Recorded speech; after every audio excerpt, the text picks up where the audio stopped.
Hello बच्चों, अभी हमने लास्ट वीडियो में करंट इलेक्ट्रिसिटी के किरचॉफ्स लॉ पढ़े थे और उसके न्यूमेरिकल्स भी किए थे और ये सब रिलेटेड किससे हैं? कम्बिनेशन ऑफ रजिस्टर से। तो आज हम जो टॉपिक करने जा रहे हैं that is also related to combination of resistor, वो भी कम्बिनेशन ऑफ रजिस्टर से रिलेटेड है। और जो आज टॉपिक करेंगे ये बोर्ड के एग्ज़ाम में भी इससे रिलेटेड क्वेश्चन आएगा। इस टॉपिक में से कोई भी कॉम्पिटिटिव एग्ज़ाम हो वहाँ पर भी आपको इसमें से कोई ना कोई क्वेश्चन ज़रूर मिल जाएगा। ठीक है, तो हमारा टॉपिक है व्हीटस्टोन ब्रिज। चाहे इसके एप्लीकेशन में से मिले चाहे इसमें से मिले, मिलेगा ज़रूर आपको। देखो व्हीटस्टोन ब्रिज क्या है क्या ये मैं अभी बताया मैंने आपको क्या है। एक ऐसा स्ट्रक्चर है जो रिलेट करता है कम्बिनेशन ऑफ रजिस्टर से। कम्बिनेशन ऑफ रजिस्टर को ही सिर्फ फ़र्क कितना है, जब हमने सीरीज़ पैरेलल किया था तो वहाँ पर हमने इनफाइनाइट नेटवर्क के लिए भी किया था, कम भी रजिस्टर थे, पोटेंशियल मेथड से सॉल्व किया था, जैसे डिफरेंट मेथड से हमने सॉल्व करके देखा था। लेकिन कई बार क्या होता है, एक कम्बिनेशन ऐसा होता है जिसमें 5 या 6 रजिस्टर्स लगे होते हैं और वो ना तो सीरीज़ कम्बिनेशन उसको समझ आता ना ही पैरेलल, यानी पता नहीं चलता कि वो सीरीज़ में है या पैरेलल में है या गिवन नहीं होता। तो वहाँ पर ये काम आता है, इसकी कंडीशन काम आती है व्हीटस्टोन ब्रिज की। यानी व्हीटस्टोन ब्रिज है क्या? ये 5 रजिस्टर्स की एक ऐसी अरेंजमेंट है। कैसी? इस टाइप से, एक रजिस्टर ये है, दूसरा ये है, तीसरा ये है, चौथा ये है और पांचवा हमारे पास ये है। ठीक है, मैंने इसको दे दिया नाम R1, R2, R3, R4, R5। ठीक है, तो व्हीटस्टोन ब्रिज, ये व्हीटस्टोन ब्रिज है। पहले तो अभी तो सिंपल हमने एक स्ट्रक्चर दिखाया है कॉम्बिनेशन ऑफ रजिस्टर्स का, लेकिन मेन क्या है? Balanced Wheatstone bridge. यानी इसकी कंडीशन में से क्वेश्चन आता है, बैलेंस्ड व्हीटस्टोन ब्रिज। मैं दोबारा बता रही हूँ, कम्बिनेशन ऑफ रजिस्टर से रिलेटेड जो भी क्वेश्चन आता है, अगर उसमें 5 और 6 रजिस्टर्स गिवन है और आपको नहीं समझ आ रहा कि ये सीरीज़ है या पैरेलल है, तो 95% आपको ये कंडीशन लगानी है वहाँ पर। 95% इसी में से वो क्वेश्चन होगा जहाँ भी आपको 5 और 6 रजिस्टर्स मिलेंगे। देखो होता क्या है इसमें, balanced Wheatstone bridge. Balanced Wheatstone bridge मैं समझा देती हूँ पहले होता क्या है, फिर उसको प्रूव करके दिखाएंगे। ये क्या कहता है?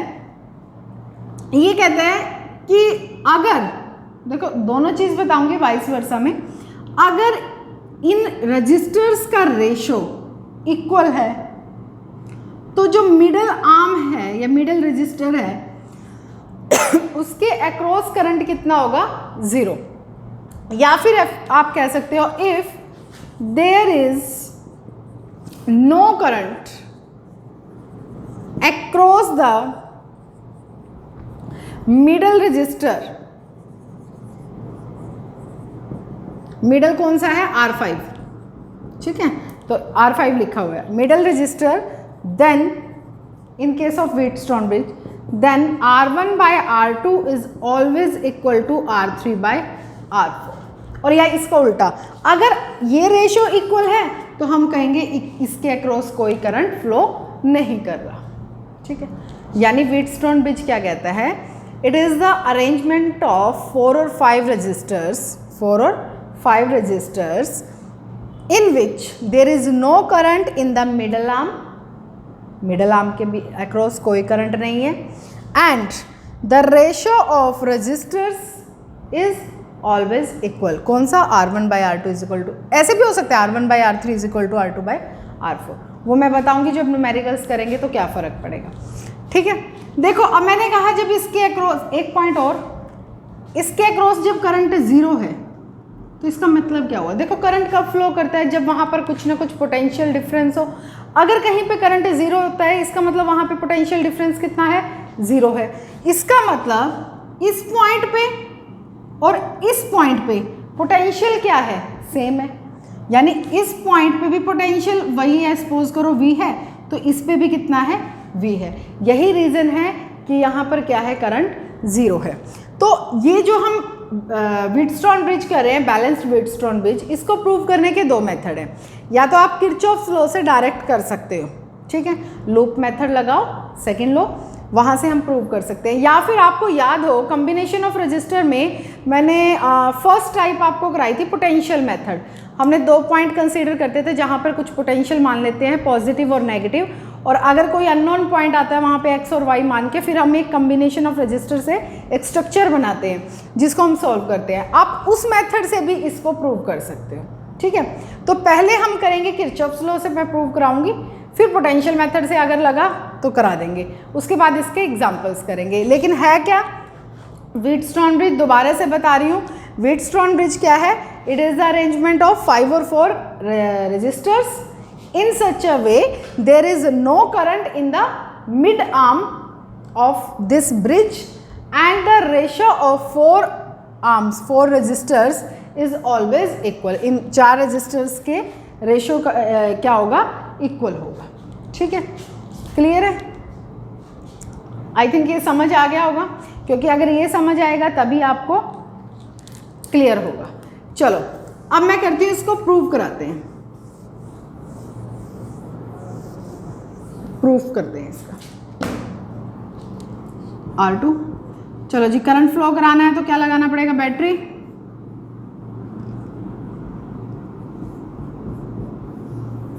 इसको मान लिया पॉइंट A, इसको माना पॉइंट B। ये positive potential, this one is negative potential. मैंने माना यहाँ से करंट कितना आया, I। जब I आया है तो I ही जाएगा। जब I यहाँ से करंट आया, 2 आर्म्स में डिवाइड है तो करंट क्या हो जाएगा, डिवाइड। यहाँ चला गया I1, यहाँ क्या चला गया, I2, ठीक है। मैंने माना इसमें करंट है, आप देखना आपकी बुक में यहाँ पे ना गैल्वेनोमीटर लगाया होगा, लगाना है तो लगा दो, अदरवाइज शो करने की ज़रूरत भी नहीं है। गैल्वेनोमीटर लगाया तो मैंने इसके क्रॉस करंट मान लिया IG। I1 में से IG तो इधर चला गया, इधर क्या बचेगा, I1 माइनस IG। इधर से क्या आया, I2, इधर से क्या आ गया, IG। अभी मैंने ये नहीं माना कि यहाँ करंट ज़ीरो है, अभी सिंपल हम क्या कर रहे हैं, सर्किट कंप्लीट कर रहे हैं, करंट की डायरेक्शंस मेंशन कर रहे हैं, करंट डिनोट कर रहे हैं। यहाँ पे यहाँ से I2 आया, यहाँ से IG आया, तो इस सामने क्या जाएगा, I2 प्लस IG, ठीक है। अब इनको नाम दिया हमने AB, इसको दे दो CD, ठीक है। चलो जी लगाते हैं लूप मेथड। याद होगा Kirchhoff's loop method, the algebraic sum of the potential across all the components is always 0। चलो जी यहाँ से स्टार्ट करते हैं।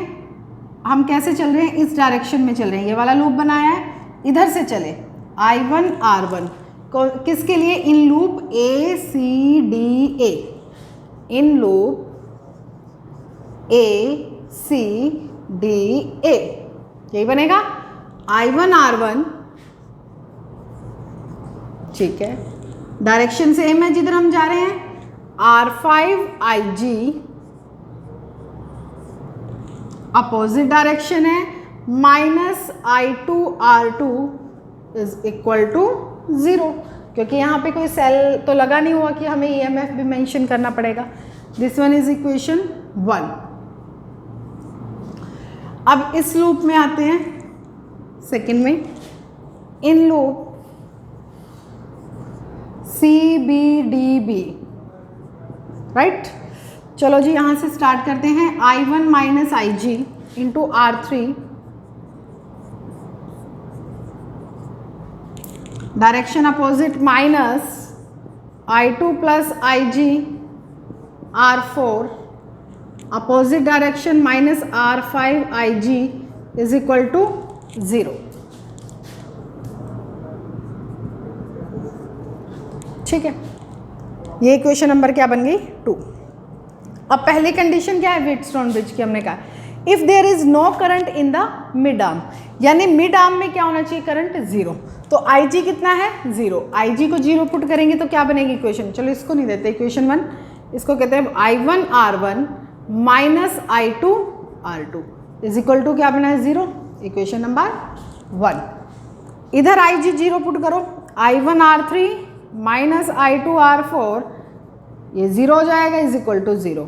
यहाँ से तो बना I1R1 is equal to I2R2, यहाँ से बना I1R3 is equal to I2R4। Equation number 2 and 3। Divide equation 2 by 3। तो डिवाइड करें I1R1 bye I1R3, I2R2 bye I2R4। I2 I1 cancel. तो देखो मैंने कहा था ना R1 by R3 is equal to R2 by R4 भी हो सकता है, यहाँ से यही बन गया हमारा। या फिर इसको चेंज करोगे तो क्या कह सकते हो, R1 by R2 is equal to R3 by R4। तो ये रेशो क्या आया, इक्वल। यानी अगर मिड आर्म में करंट 0 है तो उसके कॉरस्पॉन्डिंग जो आर्म्स बनी हुई हैं उनके रेजिस्टर्स का रेशो भी हमेशा क्या आएगा, इक्वल आएगा। या फिर अगर रेशो इक्वल है तो करंट कितना आएगा, 0। ठीक है, अब हम करेंगे पोटेंशियल मेथड से प्रूफ।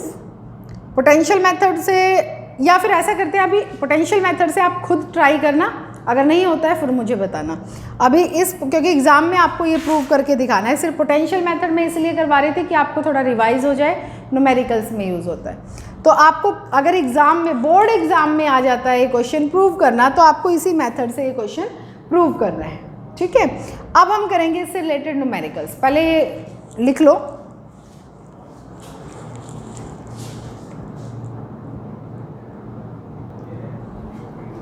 तो बच्चों अभी हम न्यूमेरिकल्स करेंगे। देखो व्हीटस्टोन ब्रिज के न्यूमेरिकल्स जो है वो आपके क्वेश्चन कंडीशन पे बेस्ड, यानी कॉम्बिनेशन ऑफ रजिस्टर के भी बन सकते हैं।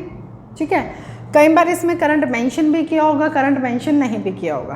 तो अगर पहले मैंने वो क्वेश्चन लिया है जिसमें करंट आपको दिया ही नहीं हुआ, हमें क्या पता मिड में करंट 0 है, तो हमें क्या करना पड़ेगा, कंडीशन चेक करनी पड़ेगी। क्या करना पड़ेगा, कंडीशन चेक करनी पड़ेगी। तो देखो अगर मैं ऐसे करती हूँ condition check, 2/3 is equal to 3/9, तब भी इक्वल आ रही है। कोई सा भी आप रेशो ले सकते हो, पहले मैंने कहा था। तो 2/6 कितना बनेगा, 1/3। 3/9 कितना बनेगा, 1/3 सॉरी। तो दैट मीन्स इनका रेशो क्या आ रहा है, इक्वल आ रहा है। जब इनका रेशो इक्वल आ रहा है तो दैट मीन्स इसके अक्रॉस करंट क्या होगा, 0। और इसके अक्रॉस करंट 0 का मतलब क्या है कि ये सेम पोटेंशियल पे है, कि ये सेम पोटेंशियल पे है। याद हो मैंने क्या कहा था, सेम पोटेंशियल कब होता है, जब किसी कनेक्टिंग वायर के अंदर कोई इलेक्ट्रिक कंपोनेंट नहीं लगा होता। वैसे तो यही होता है ना। अब अगर कोई सर्किट में लगा भी है कंपोनेंट और उसमें फिर भी सेम पोटेंशियल है, यानी हम ये मान के चलते हैं कि ये इसके साथ कनेक्ट नहीं है, तो ये सर्किट के अंदर तो नहीं है, क्योंकि इसके अक्रॉस करंट कितना है, 0 है, सेम पोटेंशियल है दोनों एंड्स पर। ठीक है, तो अब जब ये मैंने हटा दिया सेम पोटेंशियल की वजह से, अब तो आसान बन गया। ये दोनों किस कॉम्बिनेशन में आए, सीरीज। ये दोनों किस कॉम्बिनेशन में आए, सीरीज। तो क्या सर्किट बनेगा हमारा, 2 और 6 8, 3 और 9 12। अब सोल्व कर देंगे, क्या है ये दोनों पैरेलल कॉम्बिनेशन में, यानी 1/8 प्लस 1/12 कितना बना, 24। 3 प्लस 2 5/24, तो R कितना बना, 24/5 4.8 ओम, 4.8 ओम। यानी आपको क्या देखना है इन क्वेश्चंस में कि क्या रेजिस्टर्स का रेशो इक्वल है। अगर रेजिस्टर्स का रेशो इक्वल है, देखो सिंपल सी बात है, 2 2 4 5 रेजिस्टर थे, है ना। समझ नहीं आ रहा था ये सर्किट में लगा हुआ था तो क्या करें, तो हमने क्या किया, या तो हम क्या करके देखते हैं, करंट आर्टिफिशियल एज्यूम कर लेते हैं, मतलब बैटरी लगा के कि करंट ये बनेगा, उसको डिवाइड करके किरचॉफ्स रूल लगा सकते हैं। और उससे भी सिंपल मेथड क्या है, और मान लो सपोज करो तुम्हारे पास ये क्वेश्चन 2 मार्क्स में आता है, तो आप पहले सेल लगाओगे, फिर करंट मेंशन करोगे, उसके बाद किरचॉफ्स लॉ लगाओगे, तो इतना तो टाइम नहीं होगा ना। इतने में तो हमारा एग्जाम में जो क्वेश्चंस है वो बहुत सारे छूट जाएंगे। तो उसके लिए एक आसान मेथड क्या है, 2 नंबर में आया है, इसका मतलब क्या है, कोई शॉर्टकट मेथड है इसका। तो व्हीटस्टोन ब्रिज की कंडीशन चेक करो कि क्या रेजिस्टर्स का रेशो इक्वल है। अगर रेजिस्टर्स का रेशियो इक्वल है दैट मीन्स मिड आर्म में क्या है, करंट जीरो है। मिड आर्म में करंट क्या है, जीरो है। जब करंट जीरो है इसका मतलब वो सेम पोटेंशियल पे है, सेम पोटेंशियल पे है तो उस कंपोनेंट को हटा दो, उस रेजिस्टर को क्या कर दो, हटा दो, और फिर देखो कि सर्किट हमारा जो है वो इजी बन जाता है। तो सीरीज कॉम्बिनेशन, पैरेलल कॉम्बिनेशन, फिर हम क्वेश्चन को इजीली सॉल्व कर सकते हैं। नोट करें,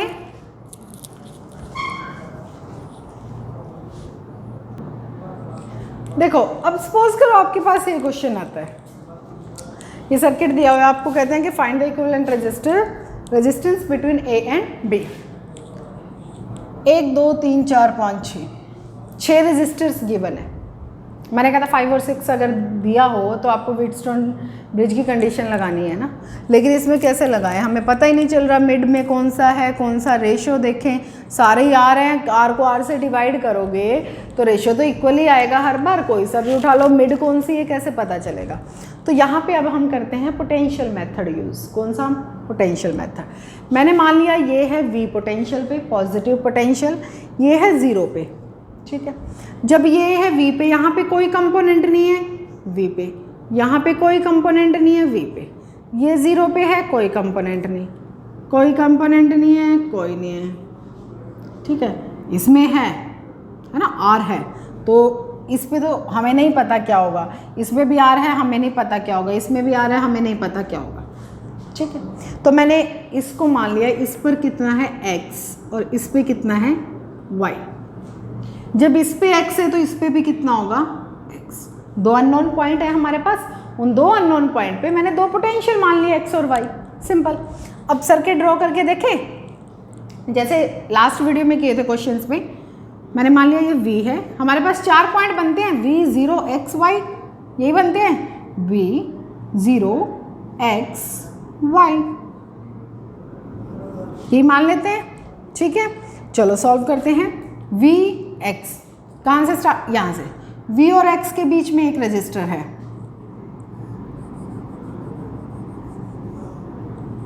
ठीक है। X और 0 के बीच में एक रेजिस्टर है,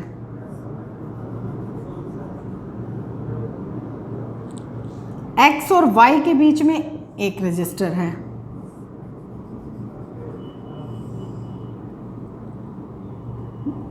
Y और 0 के बीच में एक रेजिस्टर है,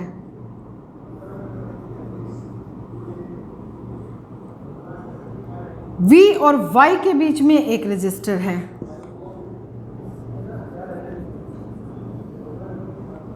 Y और 0 के बीच में एक रेजिस्टर है।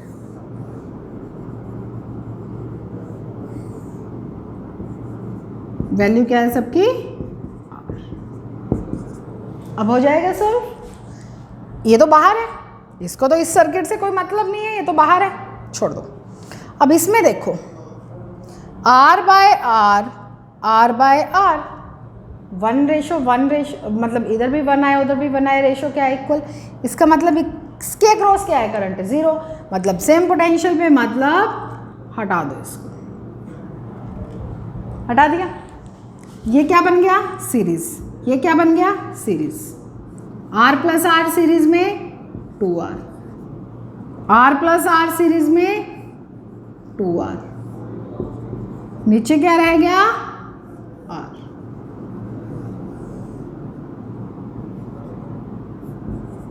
समझ आया। अब तीनों क्या है, पैरेलल में, यानी 1/2R plus 1/2R plus 1/R, यही बनेगा। एलसीएम ले लो, R 2R, sorry, 1 plus 1 plus 2, 4/2R, ये 1 इक्विवेलेंट रेजिस्टेंस है। तो R इक्विवेलेंट क्या बना हमारे पास, 2R/4, 2 2 ज़ा 4, दैट मीन्स R/2। तो ये हमारे पास क्या आया, आंसर। क्लियर है, नोट करें।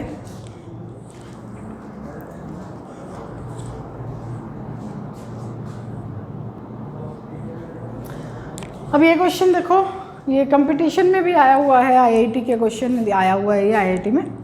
देखो सीधा हम लगाते हैं, वही कोई भी सर्किट हो, हमें तो पहले रेशियो देखना है। 2R/R रेशो है इक्वल, इसका मतलब इसके क्रॉस करंट क्या होगा, 0, सेम पोटेंशियल। चलो जी, आपको एग्जाम में ऐसे हटा के नहीं दिखाना, मैं तो आपको मतलब इजी सर्किट इजी दिखाने के लिए रब कर रही हूँ। यहाँ पे क्या R/2R रेशो इक्वल अगेन, अब तो आसान बन गया। चलो जी, 2R + 2R 4R, R + R 2R, 2R + 2R 4R। अब तो हो जाएगा सॉल्व इजली। क्या होगा, 1/4R + 1/2R + 1/4R, जो हमारे पास R इक्वलेंट आएगा P और Q के बीच में। अब इसको सॉल्व कर लेंगे हम। रेशो क्या, सॉरी एलसीएम क्या आएगा, 4R R 2 2 ज़ा 4, 2R + R, that means 2R + 2R, 4R 2 common, R + R 4R 2 2 ज़ा 4, तो R इक्वलेंट कितना आया हमारे पास, 2RR/R + R, ये हमारे पास आ गया आंसर। ठीक है, ये तो थे कॉम्बिनेशन ऑफ रजिस्टर्स के लिए। अब एक दो न्यूमेरिकल और करते हैं, नोट करें पहले।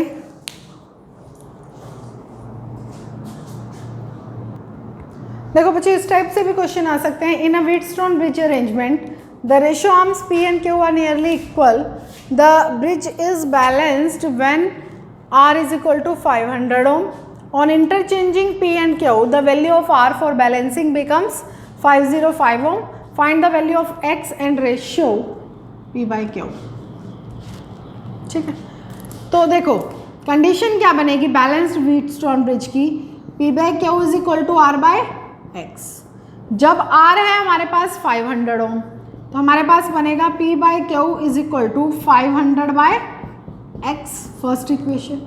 अब इंटरचेंज कर दिए सेकंड में, जब R कितना है 505, Q/P बन गया, तो कितना आया 505/X,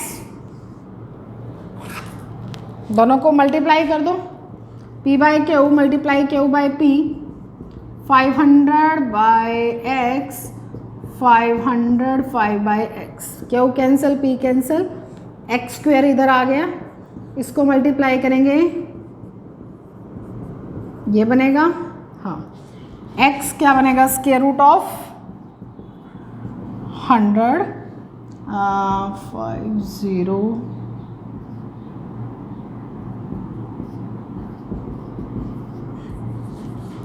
502.5 ओम। तो उसने हमसे क्या पूछा था, X की वैल्यू पूछी थी, तो X की वैल्यू हमारे पास आ गई है। अच्छा X की वैल्यू आ गई है, वो कहता है P/Q का रेशियो बताओ।